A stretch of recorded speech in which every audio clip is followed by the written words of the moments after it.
शांताकारं भुजगशयनं पद्मनाभं सुरेशं विश्वाधारं गगनसदृशं मेघवर्णं शुभांगं लक्ष्मीकान्तं कमलनयनं योगिविरधानगम्यं वंदे विष्णुं भवभयहरं सर्वलोकैकनाथं। ओम विष्णवे नमः। जय श्री राधे कृष्ण। आप सभी का आपके अपने YouTube channel VK Mishra present में बहुत बहुत स्वागत है। आइए आज आप सब सुनेंगे परिवर्तिनी एकादशी व्रत की कथा। आप सभी भक्तों को परिवर्तिनी एकादशी व्रत की ढेर सारी शुभकामनाएं। आप सभी के जीवन में लक्ष्मी नारायण की कृपा से आप सभी को सभी प्रकार के सुख तथा समृद्धि की प्राप्ति हो। चातुर्य मास के दौरान भाद्रपद महीने के शुक्ल पक्ष में पड़ने वाली तिथि को परिवर्तिनी एकादशी, वामन एकादशी, ढोल ग्यारस, जल झुलनी एकादशी, पद्मा एकादशी, कर्मा धर्मा एकादशी आदि नामों से जाना जाता है। इस दिन भगवान विष्णु चातुर्य मास के दौरान अपना अंग परिवर्तन करते हैं, करवट लेते हैं। इस कारण से इसे परिवर्तिनी एकादशी के नाम से जाना जाता है। और इस एकादशी के दिन ही भगवान वामन ने वामन अंगुल का शरीर धारण कर 3 पग पृथ्वी दान में मांगी थी।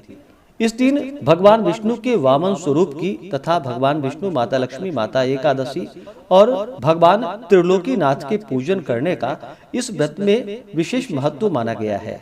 जो भी भक्त सच्ची श्रद्धा के साथ परिवर्तिनी एकादशी का व्रत धारण करते हैं, नियमों का पालन करते हैं, कथा श्रवण करते हैं, तो इस व्रत के प्रभाव से व्यक्ति के सभी प्रकार के पाप और ताप नष्ट हो जाते हैं। इस व्रत को करने से नीच महान पापियों का उद्धार हो जाता है। तो आइए सुनते हैं परिवर्तिनी एकादशी व्रत की कथा। अगर आप एकादशी व्रत के उपलक्ष्य में ब्राह्मण दक्षिणा, अन्नदान, वस्त्रदान आदि के लिए देना चाहते हो तो आप अपने श्रद्धा और सामर्थ्य के अनुसार हमें डिस्क्रिप्शन में जाकर के वहां से गूगल पे, फोन पे या अकाउंट नंबर के माध्यम से आप अपने श्रद्धा और सामर्थ्य के अनुसार हमें ब्राह्मण दक्षिणा प्रदान कर सकते हैं। तो आइए सुनते हैं परिवर्तिनी एकादशी व्रत की कथा। तो बोलिए प्रेम से भगवान विष्णु की जय, माता लक्ष्मी की जय, त्रिलोकीनाथ भगवान की जय, वामन भगवान की जय, सर्वदेवी देवता की जय। कथा के अनुसार एक बार पांडु नंदन ने भगवान श्री कृष्ण से कहा कि हे भगवान, अब आप कृपा करके मुझे भाद्रपद शुक्ल पक्ष की एकादशी के महात्म्य की कथा सुनाइए और यह भी बतलाइए कि इस एकादशी का देवता कौन है, इसकी पूजा विधि क्या है। युधिष्ठिर के ऐसे वचन को सुनकर भगवान श्री कृष्ण ने कहा कि हे राजन, इस एकादशी का नाम वामन, जयंती एवं अंक परिवर्तिनी है। जयंती से बढ़कर और कोई व्रत ही नहीं। इसके सुनने एवं स्मरण करने मात्र से समस्त पाप नष्ट हो जाते हैं। वैष्णवों एवं अपनी गति चाहने वालों को इस एकादशी का व्रत अवश्य ही करनी चाहिए। हे राजन, जिन्होंने जयंती एकादशी में वामन भगवान की पूजा श्रद्धा एवं भक्ति सहित कमल पुष्पों द्वारा की, उनके तीनों लोकों, तीनों देवों एवं समस्त जगत को मानो जीत लिया, क्योंकि शयन किए हुए भगवान इसी दिन अंग परिवर्तन करते हैं। इसी कारण इसका नाम परिवर्तिनी है। इतनी कथा को सुनकर युधिष्ठिर ने विनय पूर्वक कहा कि हे भगवान, यह बात मेरे हृदय में महान संदेह उत्पन्न कर रही है कि आप कब सोते हैं, कब जागते हैं और कब करवट बदलते हैं। आपने तो जो बलि को बांधा उसमें क्या कारण था। महाराज युधिष्ठिर के ऐसे वचन को सुनकर भगवान बोले कि हे राजन, अब पापों को नाश करने वाली कथा कहता हूँ, सो सुनो। सतयुग में अत्यंत ब्राह्मण भक्त, सत्यवादी एवं दानी बलि नामक राक्षस मेरा अनन्य भक्त था।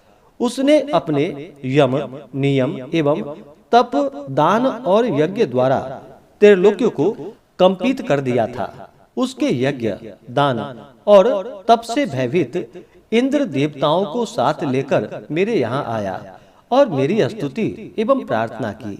तब मैंने इंद्र के स्वार्थ साधनार्थ वामन रूप धारण कर उसे जीता। भगवान के मुख से ऐसी वाणी सुनकर युधिष्ठिर बोले कि हे प्रभु, इस तरह नहीं, इस कथा को विस्तार पूर्वक सुनाइए। युधिष्ठिर के ऐसे वाक्य को सुनकर भगवान ने कहा कि हे राजन, मैंने वामन का रूप धारण कर राजा बलि से 3 पग पृथ्वी की याचना की और उसने सहर्ष ही दान दे दिया, परंतु उसके संकल्प के होते ही मैं वामन रूप से त्रिविक्रम रूप में हो गया। भूलोक में नख, भुवर लोक में जंघा, स्वर्ग लोक में कटी, महर लोक में उदर, जन लोक में हृदय, तप लोक में कंठ और सत्य लोक में मुंह करके मस्तक को और भी ऊंचा कर दिया। उस समय सूर्य, चंद्र और इंद्रादिक समस्त देवता मेरी स्तुति करने लगे। तब मैंने बलि से कड़क कर पूछा कि तेरी समस्त पृथ्वी तो मेरे 2 ही पग में आ गई, अब तीसरा पग मैं कहाँ रखूं? मेरी बात सुनकर बलि ने अपना मस्तक नत कर दिया। तब मैंने उसके मस्तक पर पैर रखकर उसे पाताल में पहुंचा दिया, परंतु उसकी अत्यंत अधिक विनयशीलता को देखकर मैंने उससे कहा कि हे राजन, अब मैं सर्वदा ही तेरे पास रहूंगा। अतः भाद्रपद मास की शुक्ल पक्ष की एकादशी को मैं एक रूप से बलि के पास एवं दूसरे रूप से क्षीर सागर में निवास करता हूँ। जब तक कार्तिक मास नहीं आता तब तक मेरी एक मूर्ति शेष शैया पर और दूसरी बलि के यहाँ बराबर सोती रहती है। इसी एकादशी को मैं सोता हुआ करवट बदलता हूँ। अस्तु, इस एकादशी को त्रिलोकी भगवान की पूजा एवं दान तथा रात्रि का जागरण अक्षय पुण्य और महामंगल फल देने वाला है, और इसको करने वाले एवं इस कथा को सुनने वाले अवश्य ही स्वर्ग और मुक्ति को प्राप्त होते हैं। तो बोलिए प्रेम से भगवान विष्णु की जय, माता लक्ष्मी की जय, त्रिलोकीनाथ भगवान की जय, एकादशी माता की जय, वामन भगवान की जय, सर्वदेवी देवता की जय। इस बार परिवर्तिनी एकादशी का व्रत, जो कि 3 सितंबर 2025 दिन बुधवार को पड़ा है। एकादशी तिथि प्रारंभ समय 3 सितंबर 2025 दिन बुधवार सुबह 3:53 और एकादशी तिथि की जो समाप्ति है वह 4 सितंबर 2025 दिन गुरुवार सुबह 4:22 पे एकादशी तिथि की समाप्ति है। व्रत का पारण द्वादशी तिथि में और हरिवासर समाप्त होने के बाद करनी चाहिए। हरिवासर का समय द्वादशी तिथि का पहला चौथाई हिस्सा हरिवासर का होता है। तो द्वादशी तिथि का प्रारंभ, जो कि 4 सितंबर 2025 दिन गुरुवार सुबह 4:23 और द्वादशी तिथि की जो समाप्ति है वहाँ 5 सितंबर 2025 दिन शुक्रवार सुबह 4:09 पे द्वादशी तिथि की समाप्ति है। तो 4 सितंबर को सुबह के समय में हरिवासर का समय होगा। तो व्रत का पारण 4 सितंबर को, जो कि दोपहर 1:35 से शाम 4:07 तक व्रत का पारण किया जाएगा। इस व्रत का पारण कुष्मांडेन पारणम, कुष्मांड जिसे कि बहुत से जगहों पर पेठा के नाम से जाना जाता है, भुआ के नाम से जाना जाता है और कुछ जगहों पर इसे शिशकोहरा भी कहते हैं। तो इससे व्रत का पारण है। यह संभव ना हो पाए तो आप जल, फल या तुलसी दल से व्रत का पारण करें। तो आशा करता हूँ कि यह जानकारी आपको अच्छा लगा हो।